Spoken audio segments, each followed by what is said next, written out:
Assalamualaikum warahmatullahi wabarakatuh. Alhamdulillah wassalatu wassalamu ala Rasulillah amma ba'du. Balik lagi bersama saya Agil Niardian dari situs sekolahmuslim.com, situs berbagi konten pendidikan Islami. Di video tutorial kali ini kita masih meneruskan pembahasan tentang tata cara mengisi rapot kurikulum merdeka, salah satu playlist YouTube di channel sekolahmuslim.com. Ya, kita lanjutkan video tutorialnya setelah sebelumnya kita membahas tentang otomatisasi pengisian daftar penilaian. Jadi setelah dilakukan atau diotomatisasi daftar nilai dan aplikasi koreksi soal secara otomatis sudah disambungkan, maka langkah selanjutnya adalah kita mempersiapkan apa-apa yang harus dipersiapkan sebelum melakukan pengisian rapot kurikulum merdeka.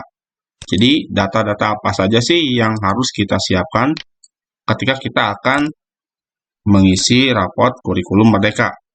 Yang pertama yang harus disiapkan adalah ini ya, tujuan pembelajaran. Ya, pastikan teman-teman sudah memiliki tujuan pembelajaran yang nantinya akan diinput ke rapot. Sebenarnya tujuan pembelajaran ini harus sudah disiapkan di awal, jauh-jauh sebelum proses kegiatan belajar dimulai, karena itu merupakan salah satu rencana akan dilakukannya pembelajaran. Ya, maka jika tujuan pembelajaran itu baru dirumuskan di akhir pembelajaran atau ketika akan mengisi rapot, maka berarti sebelumnya belum ada. Dan itu artinya pembelajaran yang dilakukan tidak memiliki tujuan, tentu saja. Ya, jangan sampai seperti itu. Maka tujuan pembelajaran ini disiapkan di awal proses belajar mengajar, di awal semester 1. Ditetapkan tuh tujuan pembelajarannya apa saja untuk masing-masing pelajaran. Ya, lengkap dengan jumlah jam pelajarannya, yaitu biasanya ditulis di dalam alur tujuan pembelajaran. Ini contohnya ya. Nanti tujuan pembelajaran yang akan di-input ke rapot itu yang ringkasnya. Misalkan ini contohnya, ada tujuan pembelajaran seperti ini misalkan. Maka yang di-input ke rapot itu cukup dari sini nih, yang intinya saja. Misalkan di sini. Nah, memahami instruksi dan tahapan yang lebih kompleks saat melakukan percobaan sains. Itu aja udah cukup, nggak usah semuanya. Karena nanti ini akan dijadikan deskripsi rapot. Jadi, deskripsi rapotnya bisa jadi seperti ini. Siswa sudah baik dalam memahami instruksi dan tahapan yang lebih kompleks saat melakukan percobaan. Itu aja, misalkan. Nggak harus dari awal, nggak harus dari sini, ya. Nantinya nggak nyambung ketika dijadikan deskripsi rapotnya.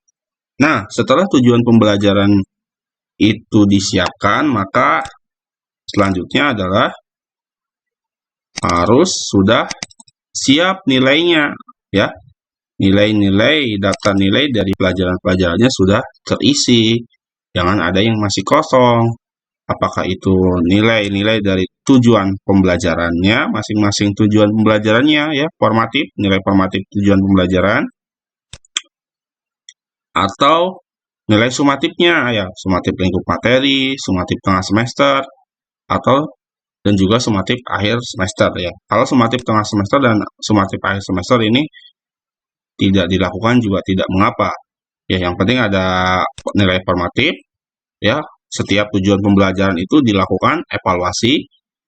Setelah itu juga dilakukan sumatif lingkup materi, ya. Sumatif akhir lingkup materi. Jadi per lingkup materi itu ada nilainya. Itu aja sudah cukup sebenarnya. Tapi kalau mau ditambah dengan sumatif tengah semester dan sumatif akhir semester juga lebih komplit berarti nilainya, akan tetapi membutuhkan waktu yang lebih banyak untuk melakukan penilaian. Atau mungkin idealnya cukup formatif, ya, ini seperti nilai harian, ulangan harian, sumatif lingkup materi, berarti ini ya seperti ulangan tapi di akhir bab gitu ya mungkin ya. Dan juga yang ini nih, sumatif akhir semester lah. Karena ini Di akhir semester tuh udah apa namanya, udah kebiasaan ya dilakukan ulangan. Ini juga bagus untuk melakukan pembelajaran kembali bagi siswa di akhir semester ya. Mungkin ada materi-materi yang masih lupa, nanti dia bisa mengulang kembali.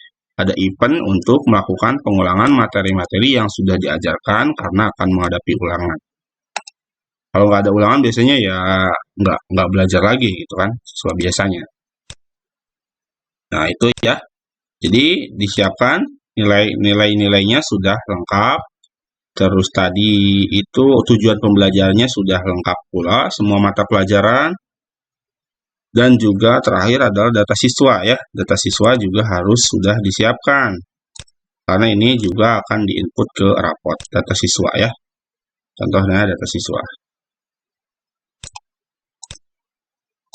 Jadi itu ya hal-hal yang harus disiapkan sebelum kita mengisi rapot kurikulum Merdeka. Nilai-nilai yang sudah lengkap, adanya tujuan pembelajaran, adanya data siswa, dan mungkin kalau mau lebih dilengkapi, kita lihat rapotnya. Seperti apa sih kira-kira data yang dibutuhkan? Oh, bukan yang ini.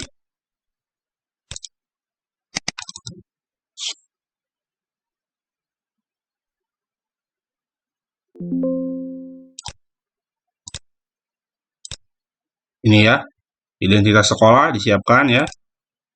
Nanti untuk diinput, terus muatan lokalnya apa saja. Kalau di sekolah Islam biasanya ada materi-materi diniyah ya, pelajaran Islam yang dipecah.